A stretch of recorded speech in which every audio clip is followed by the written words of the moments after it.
नमस्ते दोस्तों, मेरा नाम संजय बहल है और मेरी ऑर्गेनाइजेशन सुपरवर्ल्ड इको सॉल्यूशंस पिछले 10 सालों से वेस्ट वाटर ट्रीटमेंट की दुनिया बदल रही है। We are changing the way industry treats waste water. हमारा मिशन यही है कि हम इंडस्ट्री को इतना काबिल बना दें कि वो कॉम्प्लेक्स से कॉम्प्लेक्स वेस्ट वाटर भी इजीली और सिंपली ट्रीट कर पाए। और ऐसे ही चलते हमने हंड्रेड्स ऑफ ETPs और STPs को इम्प्रूव कर दिया है। इसी सोच के साथ हम एक नई YouTube सीरीज शुरू करने जा रहे हैं जिसमें आपकी वेस्ट वाटर प्रॉब्लम्स को हम सुनेंगे, समझेंगे और सॉल्व करेंगे। So welcome to the super water talks.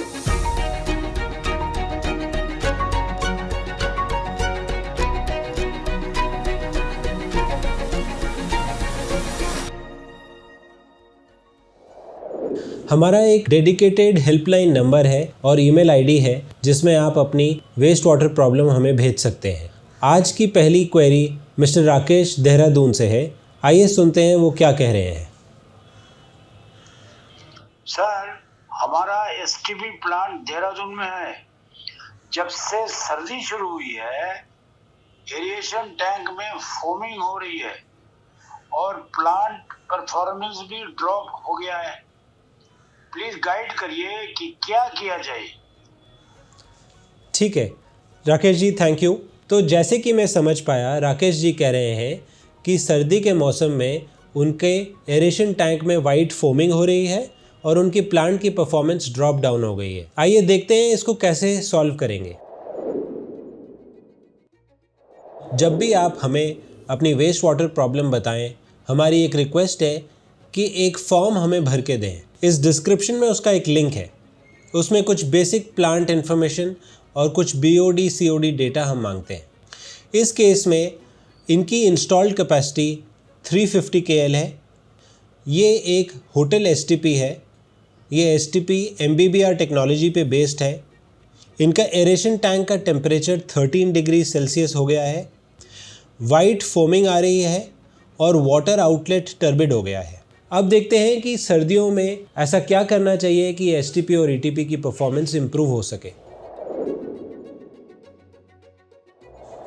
सर्दियों में प्लांट की BOD COD रिड्यूस करने की क्षमता रिड्यूस हो जाती है। MLSS की सेटलेबिलिटी खराब हो जाती है। वाइट फोमिंग या कुछ चॉकलेट ब्राउन फोमिंग आने लगती है एरेशन टैंक में। प्लांट का एनर्जी कंजम्पशन बढ़ जाती है। कॉस्ट ऑफ ट्रीटमेंट बढ़ जाती है और स्लज को डी वाटर करने में बहुत सी डिफ़िकल्टीज आने लगती हैं।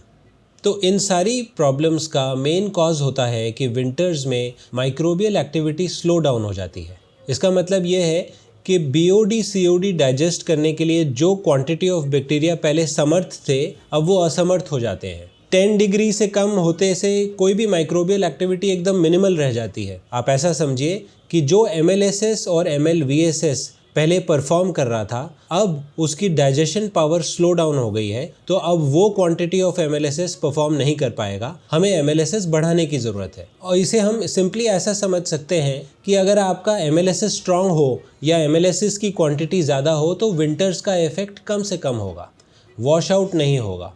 अब देखते हैं इनके क्या सॉल्यूशंस हैं।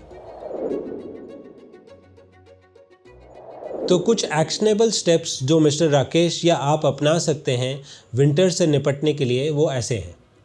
सबसे पहले फीड फ्लो रेट को थोड़ा कम अगर हो सके तो करना चाहिए। अगर रीसर्कुलेशन आप बढ़ा सकें तो बढ़ाना चाहिए और स्लज वेस्टेज कम कर देनी चाहिए। इसके अलावा आप एरेशन टैंक को ढक भी सकते हैं। अगर पॉसिबल हो तो एरेशन टैंक को कवर किया जा सकता है। जो रीसर्कुलेटेड एक्टिवेटेड स्लज की पाइपलाइन है उसे इंसुलेशन भी किया जा सकता है। अगर पॉसिबल हो तो आपके प्लांट की टेम्परेचर मॉनिटरिंग और MLSS मॉनिटरिंग डेली बेसिस पे होनी चाहिए। दूसरा, MLSS को स्ट्रॉन्ग करने के लिए हमारा प्रोडक्ट सुपर 24 यूज़ करना चाहिए।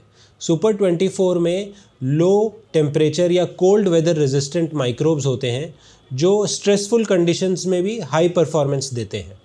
और ETPs में न्यूट्रिएंट ब्रेकडाउन या न्यूट्रिएंट अपटेक स्लो डाउन हो जाता है कोल्ड वेदर में।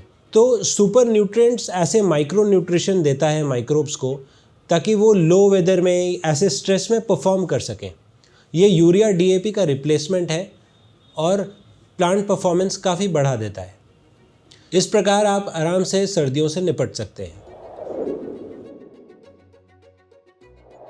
एक एक्सपीरियंस शेयर करता हूँ। हमारा एक कस्टमर है फरीदाबाद में और उनका एक 350 KL STP प्लांट है। सर्दियों में उनकी प्लांट परफॉर्मेंस भी ड्रॉप डाउन हो गई। उनके 2 MBBR टैंक्स हैं, दोनों में वाइट फोमिंग आने लगी और MLSS टर्बिड हो गया, वॉश आउट हो गया।